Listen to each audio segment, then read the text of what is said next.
vestida de maja madrileña del siglo XVIII.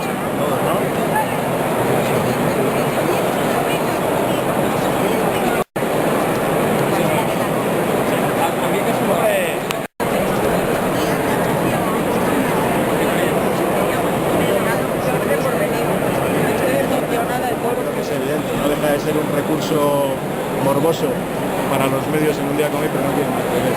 Yo creo que lo que representa el 2 de mayo es esto que hemos hablado, que es muy importante, y yo creo que además ese día se pusieron de manifiesto muchos valores que hoy siguen dándose en Madrid, ¿no? Ese sentimiento de libertad, de no conformismo, de pluralidad, de diversidad, de que aquí en Madrid cabía todo el mundo como cabe ahora, ¿no?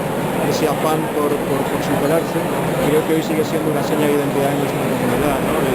Y es algo de lo que nos sentimos orgullosos los madrileños y creo que todos los españoles. No tiene nada que ver con una mera propuesta de cara a un congreso nacional, por muy importante que sea, pero que no deja de ser una propuesta como muchas otras que estoy seguro que se van a producir de aquí al congreso de junio y que sin duda alguna pues serán discutidas por los compañeros como es habitual en un congreso.